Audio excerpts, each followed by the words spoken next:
জি ভাইজান। আমরা এখন আমাদেরকে পুলিশ তুলে নিয়ে গিয়ে প্রিজন ভ্যানে করে থানায় নিয়ে যাচ্ছে। আমরা পুলিশের সিপি জয়েন্ট সিপিকে আমরা মেল করেছিলাম যে আমরা 20 তারিখ থেকে 27 তারিখ পর্যন্ত আমরা কলকাতাতে একটা ওবিসি যে নতুন ওবিসি ওয়াকফ সংশোধনী আইন 2025 বাতিলের দাবি নিয়ে, ওবিসি নিয়ে যে পিছড়ে বর্গের হিন্দু আর মুসলমানদের মধ্যে যে জলঘোলা চলছে, প্রকৃত পিছড়ে বর্গের হিন্দু, প্রকৃত পিছড়ে বর্গের মুসলমান যে ওবিসি থেকে বেনিফিট পাবে সেটা পাচ্ছে না, বারবার কোটফোট হয়ে যাচ্ছে। এটা এই দুরবস্থার অবসান ঘটানোর জন্য।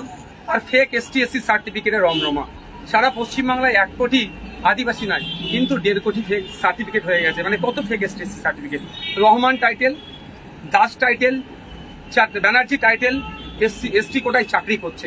এই অর্থাৎ ফেক ST/SC সার্টিফিকেট বাতিল করতে হবে এই দাবি নিয়ে। আর পরিযায়ী শ্রমিকরা ভিন্ন রাজ্যে যেভাবে আক্রান্ত হচ্ছে এটা বন্ধের দাবি নিয়ে। এবং পরিশেষে যেটা গুরুত্বপূর্ণ বিষয়, আজকে নাগরিকরা SIR নিয়ে আতঙ্কিত। বিহারে আমরা দেখলাম জ্যান্ত মানুষকে, জীবিত মানুষকে মৃত দেখিয়ে ভোটার লিস্ট থেকে নাম কেটে দিচ্ছে। সুতরাং এই SIR নিয়ে নাগরিক হয়রানি আতঙ্ক বন্ধের জন্য আজকে আমাদের কলকাতাতে মেট্রো চ্যানেলে আমাদের একটা ধর্ণা মঞ্চ ছিল 20 থেকে 27। আজকে যখন আমরা টিভি সুলতান থেকে বার হচ্ছিলাম, তিনি DC 3 স্যার আরো সাহেবরা যিনি ছিলেন এসেছিলেন।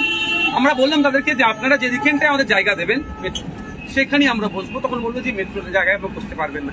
আমরা তাহলে ওয়াই চ্যানেল বা টিপু সুলতানের ওখানেই আমাদেরকে 7 দিনের দিয়ে দেন, আমরা এখানেই থাকবো। আপনার যে ব্যারিকেড লাগিয়ে দেবেন, ব্যারিকেডের বাইরে একটা মানুষই যাবে না। কিন্তু দুর্ভাগ্য আমাদেরকে সেটা অ্যালাউ করলো না। আমরা যখন এগিয়ে আসতে যাচ্ছিলাম, বিশাল পুলিশ বাহিনী আমাদের আটকাচ্ছিল।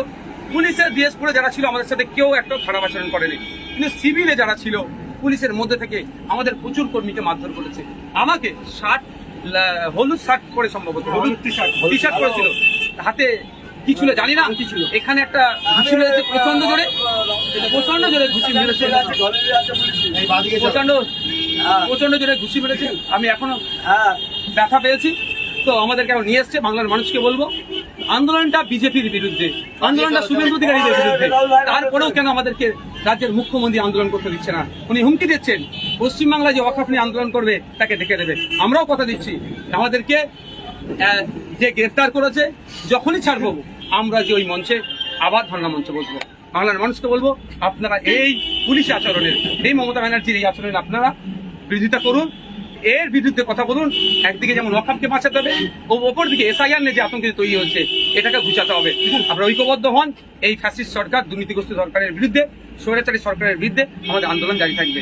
জানি না আমার এখন যা লেগেছে, হয়তো আমাকে হসপিটালাইজ হতে পারে, প্রচন্ড লেগেছে আমাকে। তারপরে বলবো, যারা বাইরে আছেন কেউ আইন হাতে তুলে নেবেন না, শান্তিপূর্ণভাবে আপনারা থাকবেন, মাথা ঠান্ডা করে থাকবেন। এই লড়াই একদিনের লড়াই নয়, এই লড়াই দীর্ঘ লড়াই হবে।